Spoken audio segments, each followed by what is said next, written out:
নমস্কার, আমি মিঠুর ঘরকন্যায় সবাইকে স্বাগত। সবাইকে সুপ্রভাত জানিয়ে নতুন আরও একটা ব্লগ নিয়ে দেখো সকাল সকাল চলে আসলাম। আমার দেখো টিকুমা গাছটাতে বেশ ফুল এসছে, আর সবথেকে আনন্দ হচ্ছে অনেক কুড়ি আছে, ছোট ছোট গাছ ভর্তি কুড়ি। সব ফুলটা যদি একসাথে হতো না, গাছটা পুরো কমলা হয়ে যেত।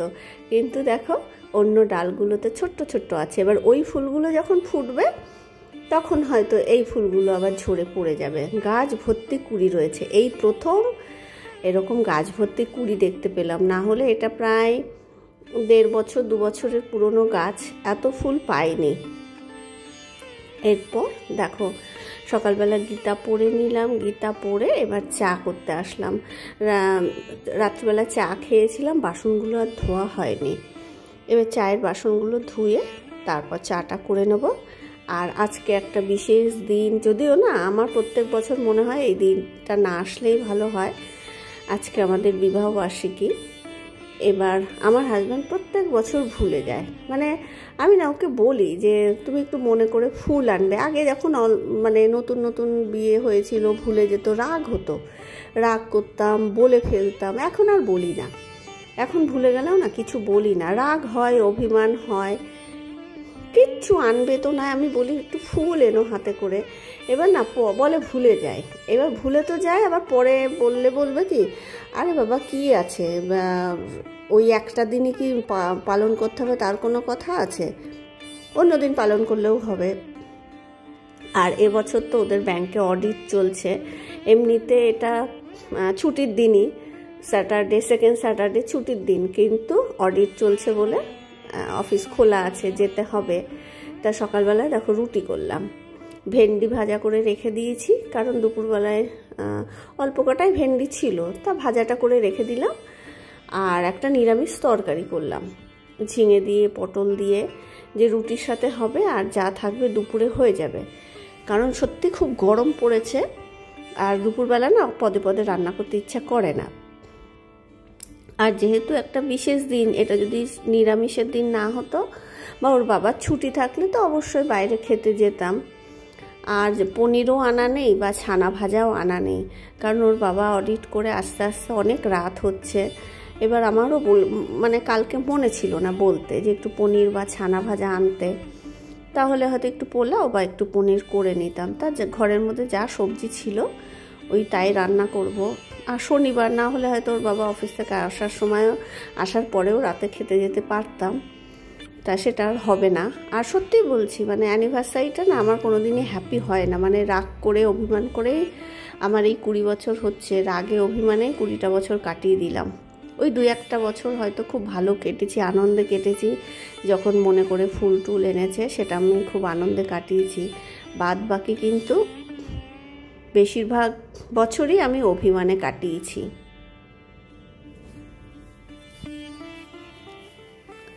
তারপর দেখো ওর বাবা তো খেয়ে দিয়ে চলে গেল, আমি খেয়ে নিয়েছি, আর ছেলে এখনও ঘুমাচ্ছে। তা ভাবলাম সকাল সকাল কাজকর্মগুলো করে নিই। প্রচণ্ড গরম পড়েছে, গরমে না একটু বেলা হয়ে গেলে যেন রোদের তাপ আরও বেড়ে যায়, তখন কাজ করতে খুব অসুবিধা হয়।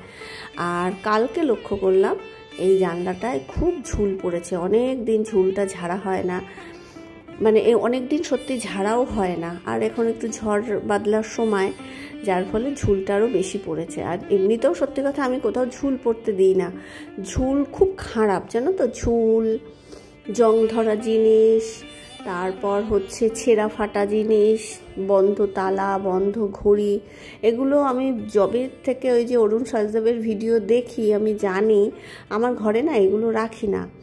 ঝুলের মধ্যে, এইসব জিনিসের মধ্যে না রাহুর বাস, তা আমি কখনো আমার ঘরে ঝুল হতে দিই না। কিন্তু এই জানলাটায় অনেক ঝুল পড়ে গেছিল, খোলা হচ্ছিল না বলে, মানে ঝুলটা ঝাড়া হচ্ছিল না। এমনি আমি করি নিয়ম মতন, কিন্তু এই অনেকগুলো কারণেই এই জানলাটার খুলতে ইচ্ছা করছিল না।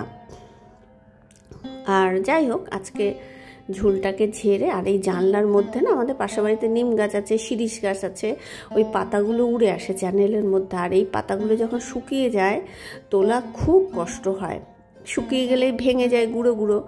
ওই তখন কি বলো তো, একটা ভেজা কাপড় দিয়ে ওই শুকনো পাতাটাকে জল চুপচুপে করে ওই ভিজিয়ে ভিজিয়ে পাতাগুলোকে তুলতে হয়, না হলে ওটা কিন্তু আর আঙুল দিয়ে হাত দিয়ে তোলা যায় না।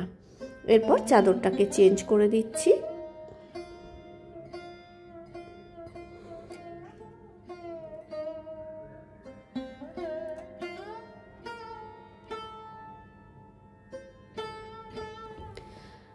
এবার পুরো ঘরটা একটু ডাস্টিং করব।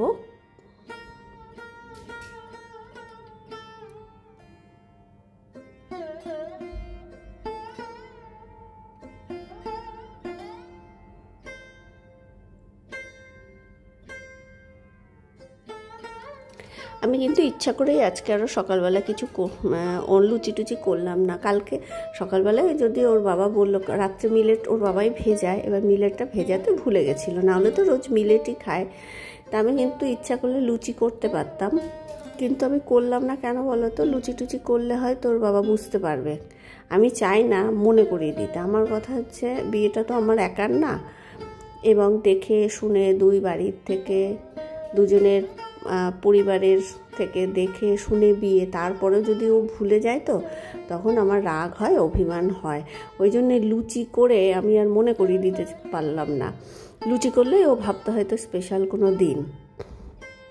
যদিও দেখলাম রাত্রে আসার সময় ফুল মিষ্টি এনেছিল, মনে ছিল, এবার কেন ছিল জানি না, মানে ওর মনে থাকলেই যেন আমার একটু আশ্চর্য লাগে। তারপরে দেখো যখন ডাস্টিং করছিলাম তখন ফলওয়ালা আসলো, মৌসুম্বি লেবু নিলাম, আঙুর নিলাম আর তরমুজ নিলাম। আমি তরমুজ কোনো দিন কেটে নিই না, কিন্তু আজকে নিলাম, কারণ উনি গ্যারান্টি দিয়েছেন লাল হবে। কারণ এবছর যত তরমুজ নিয়েছি কোনোদিনও ভালো তরমুজ পাইনি, তা আজকের তরমুজটা ভালোই ছিল। এরপর ফ্রিজে অর্ধেকটা লাউ ছিল, লাউটাকে দিয়ে ওই মটর ডাল ভিজিয়ে রেখেছিলাম, বড়া করে লাউ দিয়ে করলাম। আর কচুলতিটা ভেবেছিলাম করব না, সকালবেলার ভেন্ডি ভাজা আছে, নিরামিষ তরকারিটা আছে, কিন্তু আবার খেতেও ইচ্ছা হলো। আর কচুলতি কিনে না বেশ কয়েকদিন এরকম রেখে দিলে কিন্তু দেখো এই ফরফর করে উঠে যাচ্ছে খোসাটা। মানে কাঁচা কচুলতি কিনে একটা প্লাস্টিকের মধ্যে জড়িয়ে রাখতে হয়, ফ্রিজে রাখারও দরকার নেই, তাহলে এরকম সুন্দরভাবে উঠে যায় 4-5 দিন পরে। তাই আমি কচুলতিটা কেটে সর্ষে বাটা দিয়ে করব। একটু ইচ্ছাও করলো, নিরামিষের দিন তো। আর ভেন্ডি ভাজাটা সকালে করেছিলাম ডালের জন্যে, যে দুপুরবেলা একটু ডাল করব, পাঁপড় টাপড় ভাজা করব। এবার আমার ছেলে না ডাল খেতে চায় না মানে কি বলো তো, ডাল দেবো তো ডালের সাথে যে ভাজাটা থাকবে, ভাজাটা দিয়ে ভাতটা খাবে আর ডালটাকে শুধু খাবে। এবার কেমন লাগে না এই গরমকালে ওইরকম শুকনো শুকনো দিয়ে খেতে। তা যে কারণে আর ডাল করলাম না, ও ডাল ভালোবাসে না বলে ওই ডালের বড়া ভাজাও কটা রেখে দিয়েছি। আর কচুলতিটাকে সর্ষে বাটা দিয়ে ঝাল ঝাল করে করলাম। তারপর দুপুরে খাওয়া দাওয়া করে রেস্ট করলাম। তারপর সন্ধ্যের পরে এই যে এই বছর তাও মনে করে এনেছে, জানি না কী সে মনে পড়েছে। যাই হোক, রজনীগন্ধা আমি প্রত্যেকবারই আমার বলা থাকে যে তুমি ফুল দেবে আর ফুল আনবে, ফুল আনলে আমি খুশি হই। দিয়েছে, কয়েকবার আমাকে নিয়ে গেছে অঞ্জলিতে গিয়ে, একবার মটর মালা একটা হার নিয়েছিলাম, তারপর আর একবার মঙ্গলসূত্র নিয়েছি, আরও একবার পেন্ডেন্ট সেট দিয়েছে, কিন্তু বেশিরভাগ সময়ই ভুলে যায়। তা যাই হোক, এইভাবেই আমার অ্যানিভার্সারি কাটলো। তাহলে আজকের মতো ভিডিওটা এখানেই শেষ করছি। কেমন লাগলো প্লিজ একটু কমেন্ট করে জানিও। ভালো লাগলে ভিডিওটা লাইক করে আমার চ্যানেলটা সাবস্ক্রাইব করে দিও। যারা লাইক কমেন্ট সাবস্ক্রাইব করছো সবাইকে অসংখ্য ধন্যবাদ। সবাই এভাবেই আমার পাশে থেকো, সবাই খুব ভালো থেকো, সুস্থ থেকো। টাটা।